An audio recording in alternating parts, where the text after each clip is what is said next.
Je suis au niveau du pont Hassanpur. J'arrive aussi vite que possible. J'accélère. Ne paniquez pas. Je suis là dans 5 à 7 minutes. L'urgence semble telle que Vicky Tanvar, ambulancier, prend l'autoroute à contresens.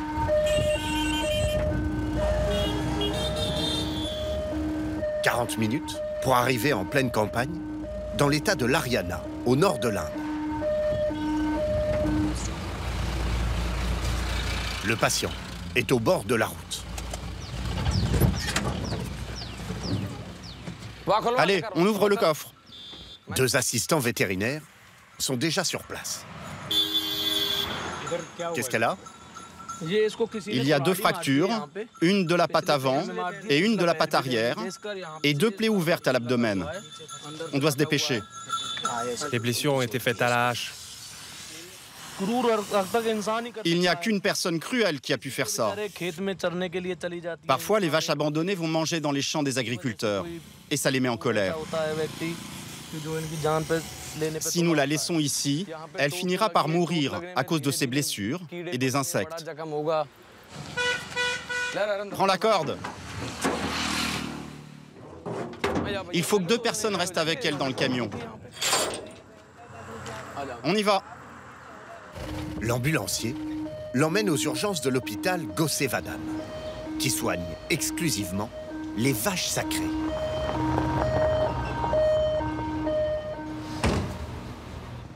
Pritam, doucement. Les ligaments sont coupés. L'animal est épuisé. Il n'a même pas la force d'aller en salle d'opération. Ses plaies sont immédiatement désinfectées par le vétérinaire. Nous lui injectons des antibiotiques pour sécher la plaie, ainsi qu'un antidouleur. Le diagnostic est préoccupant. Nous continuerons tous les jours ces injections pour accélérer son rétablissement. Si elle se rétablit, tant mieux. Sinon, nous l'installerons confortablement jusqu'à ce qu'elle meure. Nous serons extrêmement tristes, mais c'est comme ça. Vous voyez une simple vache? 1 milliard d'hindous y voient une déesse. Animal totem de plusieurs dieux, dont Shiva et Krishna. Symbole de non-violence au pays de Gandhi. On la vénère, on la nourrit. Voilà, c'est bien, ma chérie. Interdit de frapper, d'insulter ou de contraindre l'une des 200 millions de vaches indiennes sous peine d'amende, voire de prison. Je ne l'ai pas frappé. Même s'il en est une ambulance, ou si ces vaches se nourrissent de plastique dans les décharges sauvages. Voilà pour les croyances millénaires hindoues. Mais dans l'Inde nationaliste du Premier ministre, Narendra Modi, la protection de la vache a pris une tournure politique. Gloire à nos vaches sacrées. Des milices armées, ultra-violentes, se sont créées pour traquer les trafiquants de viande bovine et plus globalement, terroriser les 200 millions de musulmans en Inde.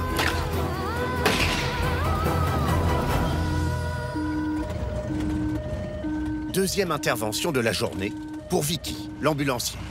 Attention, À 29 ans, ce père de famille gagne 125 € par mois, le salaire moyen en Inde, et travaille 7 jours sur 7. 30 interventions par jour.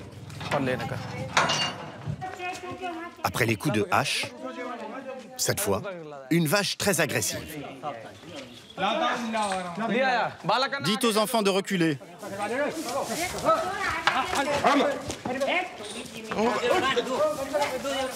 Elle est blessée aux jambes.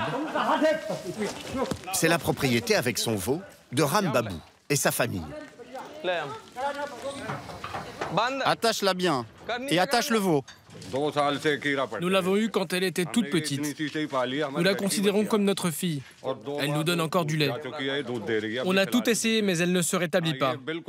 L'intervention est gratuite et notre vache nous reviendra une fois rétablie. Comme ses parents et ses grands-parents l'ont appris à Vicky. Servir les vaches est un acte de foi. On essaye de faire plus pour les vaches que ce qu'on pourrait faire pour les humains. C'est parce qu'elles ne peuvent pas nous parler qu'elles méritent toute notre attention. Allez, on y va. Devant celle-ci, atteinte de dermatose, une maladie qui a tué 100 000 vaches depuis 2020, il se comporte comme un fils. Elle ne peut même pas ouvrir la bouche. Nous devons remplir son estomac pour qu'elle ne meure pas de faim.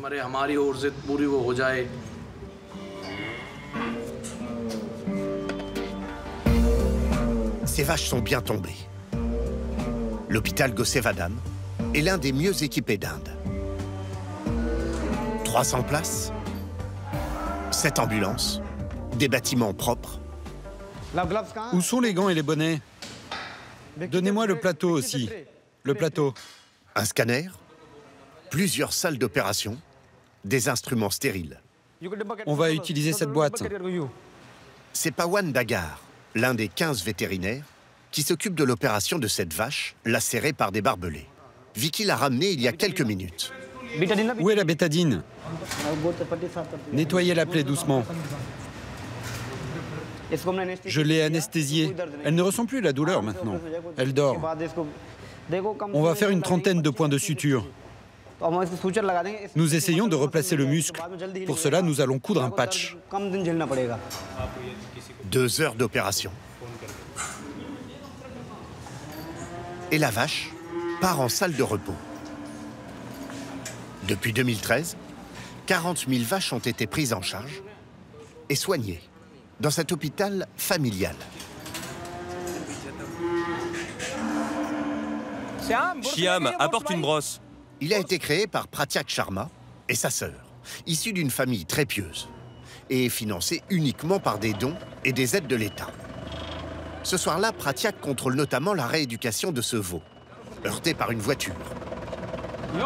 Tire par ici et tiens-le bien.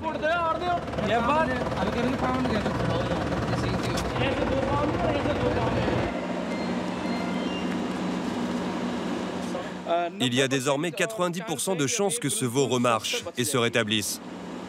Vous êtes heureux donc? Oui, c'est une bonne nouvelle. Longue vie à nos vaches sacrées. Voilà l'Inde, de la vache sacrée et de l'hindouisme de Gandhi. Dans cette Inde-là, on trouve 5000 goshalas, des maisons de retraite pour vaches sacrées. Celle d'Avrindaham, le lieu de naissance supposé de Krishna, est l'une des plus grandes, 55 000 bêtes. Chaque année, les pèlerins viennent ici par milliers, adorer leur Dieu à travers l'animal. On se sent très bien. Elles sont belles à voir. Elles sont magnifiques. Oui, magnifiques. Béni sois-tu, vive Krishna. Un paradis pour vaches abandonnées. Il y en aurait 20 millions en Inde, soit parce qu'elles sont blessées, malades, ou simplement parce qu'elles ne produisent plus de lait. Ici, elles sont nourries et aimées jusqu'à leur décès. Notamment par le fondateur des lieux, Radhakant, de la caste des Sastris, les prêtres hindous. Il n'y a pas que moi qui aime ça. Elle aussi, elle aime. Tu peux le voir à la position dans laquelle elle se tient. Je sais qu'elle aime mes caresses. En 2007, ce prêtre a commencé par recueillir 4 vaches. Et puis les dons ont afflué, notamment de l'État qui dépense des centaines de millions d'euros chaque année pour le bien-être de ces animaux sacrés, dans un pays où 80% de la population vit avec 50 centimes d'euros chaque jour. Aujourd'hui, par la grâce de Dieu, nous gérons des dépenses quotidiennes de 40 000 euros pour nos vaches. C'est incroyable. La vache est sacrée, soit. Radé, gratte-la bien à côté des cornes, ça va la faire venir. Ce que nos esprits occidentaux ont plus de mal à concevoir, c'est que tout ce qui sort de la vache l'est aussi. Ça vient, ça vient. Gloire à Krishna. Notre adolescente nous a donné un bon litre d'urine.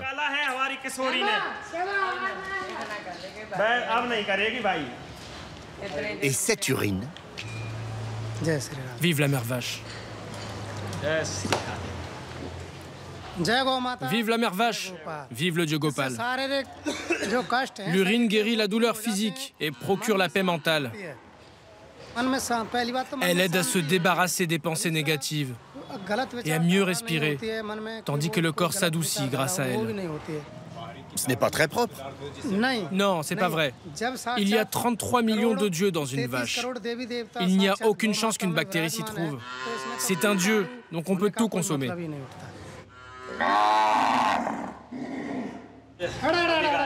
On aurait aimé que Deepak et Radhe, les pharmaciens de la ferme, s'arrêtent là. Mais non. Cette bouse de vache grumeleuse est la meilleure. C'est la bouse de la vache Desi, la vache indienne. Il ramasse ses bouses à la main. C'est un travail très vertueux. Le dieu Krishna lui-même avait l'habitude de faire paître les vaches. Et nous sommes des Brijvasi, descendants de cette époque. Je suis très heureux de servir les vaches, de ramasser leurs bouses, de nettoyer le sol pour les vaches. Attention, toutes les bouses ne se valent pas. Le nationalisme extrême de ces deux hommes les pousse à croire que la vache indienne est supérieure à toutes les autres. Non, pas celle-là. Ce n'est pas de la bouse d'une vache indienne. C'est de la Jersey. Cette race n'appartient pas à l'Inde, c'est une race étrangère. Aux grandes dames de certains scientifiques indiens, le gouvernement finance depuis 2016 des centres de recherche très officiels sur les vertus de l'urine et des excréments. La dévotion devient alors folklore, comme ce pédiatre qui dispense sur Internet ses conseils à ses patients, tout en mangeant de la bouse. Si une femme enceinte boit de l'urine et une cuillerée de jus de bouse, alors ses chances d'accouchement par voie naturelle augmentent. Là, des habitants s'immergent dans un bassin d'excréments en 2020 pour se protéger du coronavirus. Des millions d'Indiens croient désormais dur comme fer à ces pseudo-traitements. Dans certaines fermes, un litre d'urine se négocie jusqu'à 2 €. Ça, c'est le Swarnapatradishurna. Il faut le prendre avant de dormir avec de l'eau chaude. Ça nettoiera votre estomac. Même notre maison de retraite a ouvert sa pharmacie, tenue par Deepak. Ça, c'est quoi? Ça, c'est un bâton d'encens fait d'un mélange de 45 types d'herbes et de bouse de vache. Il y a de la bouse de vache? Oui, quand la bouse est brûlée, ça détruit les bactéries autour. Est-ce que c'est bon contre la pollution? Ah, très bon. Là, on a un collyre à base d'urine de vache, d'extrait de margousier et d'eau de rose. Un excellent remède contre les yeux rouges ou les yeux qui pleurent. Mettez 2 gouttes matin et soir.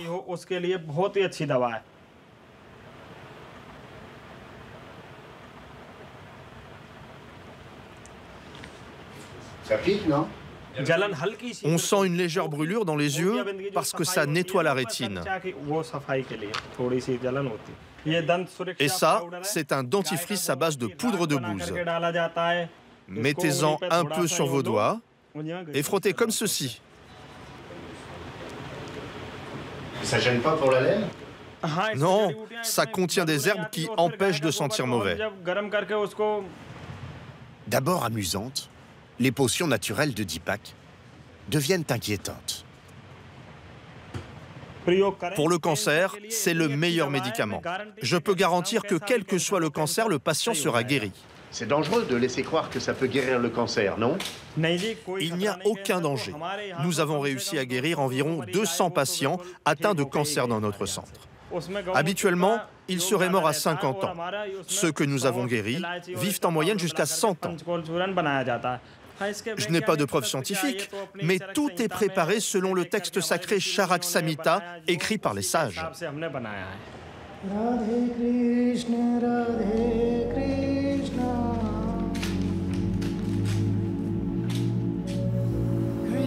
Les vaches sacrées ont donc leurs moines, leurs médecins et désormais, leurs soldats. Ces milices diffusent sur Internet leurs exploits, des lynchages de négociants de bétail soupçonnés d'abattre ou de manger des vaches. Dis-le, vive le dieu Ram! Vive le dieu Ram! Vive le dieu Ram! Leur nom claque comme une menace. Les terribles Gaoratchak, gardiens des vaches en français. Vive les vaches sacrées! Pendant la journée, Sonu Verma est agent immobilier. Il est hindou, végétarien et très croyant. Mais le soir... Tu bois bien ton lait de vache, ok? Tu veux venir avec nous au poste de contrôle de Gaoratchak? Tu vas faire quoi là-bas? Nous allons tirer sur les voleurs avec un fusil. Tous ceux qui prennent nos mères les vaches, on les tuera tous. Allez, je vous verrai plus tard. Sonu est le chef des Gaoratchak de Kaital, dans la province de l'Haryana, au nord de l'Inde. Sous ses ordres, 40 artisans ou commerçants hindous, réunis sous 7 bannières, 2 kalachnikovs et un slogan. Nous sommes prêts à mourir pour nos vaches. Un de nos informateurs nous a prévenu qu'une fourgonnette avec des vaches pourrait rouler ce soir. Mais on ne connaît pas la plaque d'immatriculation. Nous devons sauver notre mère la vache par tous les moyens. Nos adversaires peuvent avoir des armes, alors pensez à votre sécurité en premier. Tout le monde a ses bâtons? Vive notre mère la vache! Leur dernier fait d'armes, il y a 3 semaines, filmé de leur voiture.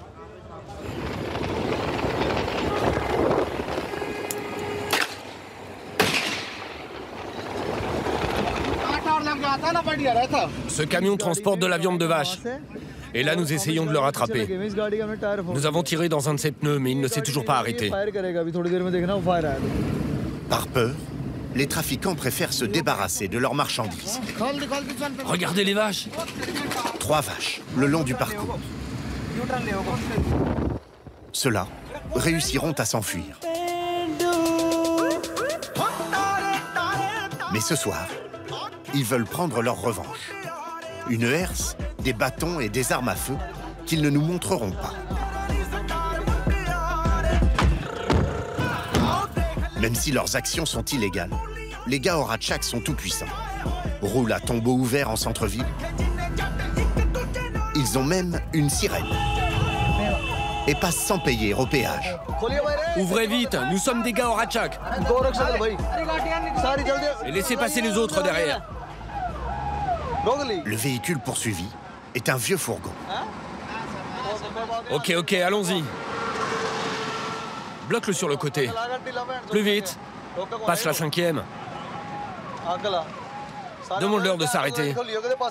Qu'est-ce que tu transportes, mon frère? Éteins le moteur. On va contrôler ton véhicule. Je peux me garer sur le côté d'abord? Non, arrête le moteur. Coupe le moteur. Des buffles. Il y a 4 buffles. Fausse alerte. Les buffles ne sont pas des animaux sacrés. Il n'est pas interdit de les manger. Vous pouvez vérifier, c'est bien des buffles. C'est des buffles. Laisse-les partir. Allez-y. Le commerce de cette viande est entre les mains des Indiens musulmans. C'est dans cette communauté aussi que l'on trouve les trafiquants de viande de vache, destinés principalement à l'exportation. Ceux que traquent les Gaoratchak. C'est notre travail quotidien. Nous n'avons pas peur du tout. Tous les hommes savent que nous pouvons mourir. Alors ils ont laissé leur peur à la maison. Dis-leur de s'arrêter. Stop. Garez-vous sur le côté. Qu'est-ce que tu transportes, mon frère? C'est des buffles. Laisse-les partir. Merci de vous être laissé contrôler. Pendant 4 heures, les Gaoratchak ont fait leur loi sur la route. Le gouvernement laisse faire et la majorité des hindous les soutiennent. Lorsque la police intervient en fin de soirée, elle ne fait que les disperser. Sonu l'affirme, ils n'ont pas de haine particulière contre les musulmans. Non, chaque humain est précieux, quelle que soit sa communauté. Nous les attrapons, Nous ne les tapons pas. C'est le travail des policiers de les punir. Qu'ils infligent la prison à vie ou la peine capitale, c'est leur choix. Nous n'intervenons pas. L'important, c'est notre vache mère, rien d'autre. De simples cow-boys, en apparence. Pourtant, chaque année, une quinzaine de musulmans sont tués par des Gaoratchak.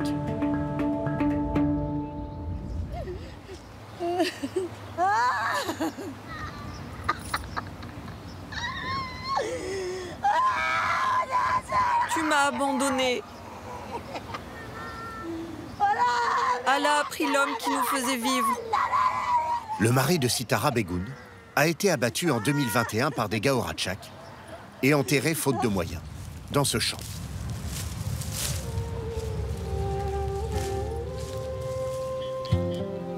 Ils habitent Rohinda, un village d'agriculteurs musulmans dans l'état de l'Uttar Pradesh, dirigé par les nationalistes hindous. Selon sa femme, cette nuit-là, Mohamed Shera, 50 ans, transporte 6 vaches dans son camion. Il vient de les acheter pour leur lait dans un marché et revient chez lui. Avec ses passagers, il est victime d'un guet-apens. Ils ont tué mon mari et tiré une balle dans la main d'un autre homme. Ils ont tiré sur mon fils et ont blessé une personne à la jambe. Et une autre a reçu une balle ici. Et ils ont également frappé l'un d'entre eux avec un pistolet ici. Avec son métier de négociant, Mohamed gagnait bien sa vie. 500 € par mois, en moyenne. Largement suffisant pour faire vivre sa femme, ses 6 enfants, et même une partie du village. Regardez, c'est notre nourriture désormais. Nous avions l'habitude de manger des légumes, mais nous n'en avons plus à cuisiner. Pas de légumes et pas de lentilles.